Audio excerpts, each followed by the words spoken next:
the woman behind the empire.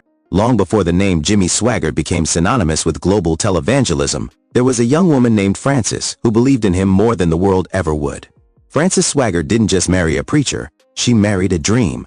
She stood by Jimmy through the humble beginnings, the empty tents, and the whispered doubts of a future that seemed too far to reach. It wasn't lights, cameras, and donations back then. It was a couple with a Bible, a car that barely ran, and a vision that kept them awake at night. Frances was the engine behind that dream. She handled the finances, managed the media, wrote the checks, and made sure Jimmy had everything he needed to preach the gospel to the world. Her voice, although quieter than Jimmy's, became a familiar presence. While Jimmy roared from the pulpit, Frances steadied the business behind the scenes. Her television show Frances and Friends gave her a platform not only to voice her convictions, but to guide generations of believers. For decades, she was the real administrator of JSM, organizing, stabilizing, correcting.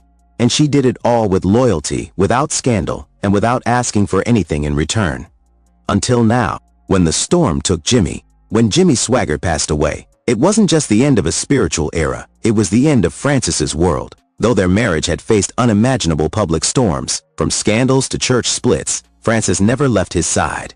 She was the definition of faithfulness. But Jimmy's death wasn't just the loss of a husband, it was the unraveling of a life purpose. For the first time in 70 years, Frances was truly alone. The camera still rolled, the lights still shone, but the warmth was gone. Behind the perfect makeup and styled hair was a grieving widow and a deeply wounded mother.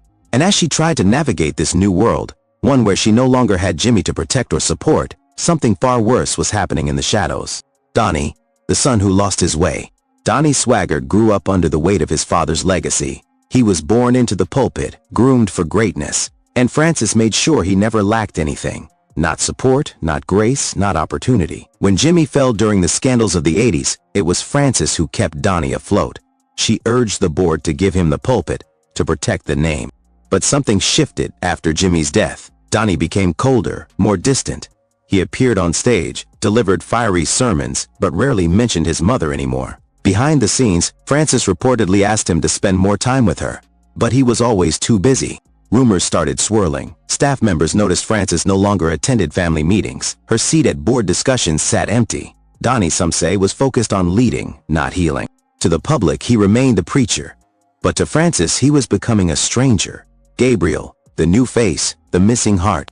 Gabriel Swaggart was the fresh hope of JSM. Young, energetic, media-savvy, and bold, he became the bridge between the old and the new. Frances had once called him her sweet Gabby, and her pride in him was visible. She watched him grow, supported his ministry, and cheered for him louder than anyone else. But today, Gabriel seems far removed from the woman who gave him so much. Multiple insiders claim that since Jimmy's passing, Gabriel rarely visits his grandmother. While she struggles with health issues, he remains engrossed in social media campaigns, youth conferences, and brand building. Frances once said, "Legacy means nothing without love." But that quote has vanished from the walls of JSM, and so has the warmth Gabriel once showed. Silent pain, what the cameras don't show. On TV, Frances looks composed, but those who know her see the cracks. Her smile doesn't reach her eyes. Her voice trembles when she reads prayer requests. She misses words. For someone who spent decades correcting others, she now seems lost in her own sentences. Behind the scenes, she reportedly walks slower. She often forgets where she placed her notes. During tapings, she glances toward the door, as if hoping Jimmy will walk in. Some close to the ministry claim she's been in and out of private care. The family, they say, doesn't want the public to worry. But isn't silence sometimes more dangerous than truth? Frances is disappearing before our eyes, not just physically, but emotionally. And those who should be holding her up are letting her fall. The church she built now looks away. Perhaps the cruelest betrayal isn't from her family, it's from the church she built. Once the congregation would rise when she entered. Her birthday was celebrated with flowers and standing ovations, but now her name is barely whispered. New staffers don't greet her with the same reverence. Younger followers see her as old school, and even in fundraising efforts, she's almost never mentioned. The woman who once stood beside the King of Pentecost is now left in the shadows of LED lights and digital campaigns. Chapter 7. Whispers of Illness. Though the ministry denies any specific health crisis, rumors persist. Viewers have noticed tremors in her hands, delays in her speech. Some say she's battling Parkinson's. Others whisper it's dementia. Some say she's simply heartbroken, and that grief is eating her alive. The truth, no one knows. Because no one is saying anything. And in that silence is pain. Public outcry. Where is Frances? Fans have taken to YouTube, Facebook, and forums, asking the same question. Where is Frances? Thousands of comments echo the same worry. We miss Frances. Why isn't she on air? Why is Donnie so quiet about his mother? Gabriel should be doing more. She gave them everything. The silence from JSM grows louder with every unanswered question. Frances's final stand? Some believe Frances is preparing to step down permanently, to fade away quietly, but others think she still has one message left in her, one powerful moment of truth. A few insiders claim she's writing her personal memoirs. Others believe she recorded a private goodbye video, to be aired only after her passing. Could it be her final plea? Her final warning? Her final heartbreak? Will they wake up before it's too late? Donnie preaches on repentance. Gabriel talks about legacy. But will either of them truly repent for the way they're treating the one woman who made it all possible? Because when Frances is gone, and one day she will be, the lights will still shine. The cameras will still roll. The sermons will still echo. But something irreplaceable will be lost. And no amount of preaching can fill the silence of a forgotten mother's heart. She gave them everything. And now she sits in silence. Alone, broken, ignored. May we remember her before it's too late. Every Sunday morning that front row seat, once reserved for Frances, now sits ominously empty. The seat that had seen decades of revival services, tearful altar calls, and Jimmy's most powerful sermons now holds only silence. Some attendees whisper about her absence. Others glance at the seat and look away quickly. It's as if acknowledging the void might shatter the illusion that everything is still business as usual. But for those who've been around long enough to remember her passion, her presence, and her unwavering leadership, that empty chair is louder than any sermon. Sources close to the family report that Frances's last birthday came and went without public mention from Donnie or Gabriel. No flowers, no segment on SBN, no social media posts. For a woman who once orchestrated entire anniversary specials for Jimmy, the silence was deafening. Insiders claim she's tried reaching out to her son and grandson, even asking for simple sit-down meals or prayer times. The answer?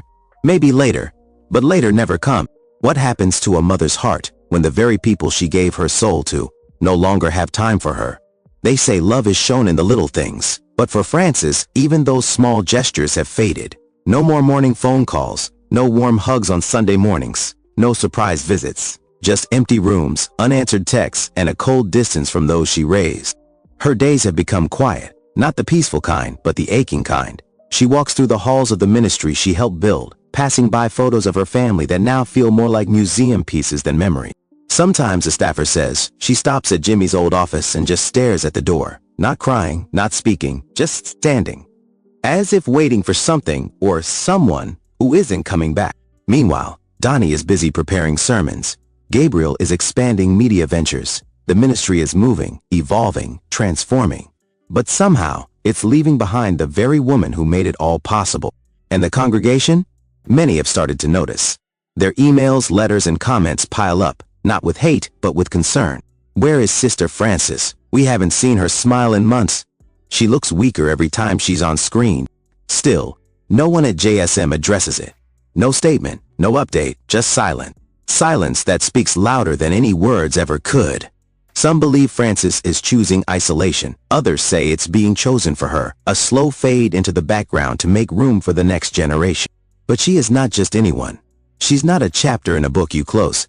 She is the book. She's the reason that pulpit exists, the reason that camera ever rolled, the reason JSM didn't collapse in the 1980s. And now, she's being treated like a footnote. Maybe one day Donnie will look back and realize what he missed. Maybe Gabriel will scroll through old family footage and feel the ache of absence. But by then, will it be too late? Because no empire, no sermon, no spotlight can replace a mother's presence. And Frances, who gave them everything, is now left with nothing but memories, fading fast in a house of lights that no longer shine for her. She never imagined that the same hands she had nurtured, guided, and lifted for decades would be the ones to leave her reaching into the void. Frances Swaggart stood once as the backbone of one of America's most powerful evangelical dynasties, not just the wife of Jimmy Swaggart, but the mother of the empire. And now she's a ghost in her own home. In the days following Jimmy's passing, Frances didn't just lose a husband. She lost her partner in vision, her shield, her public anchor. But even more painfully, she began to lose her voice in the very ministry she helped build brick by brick.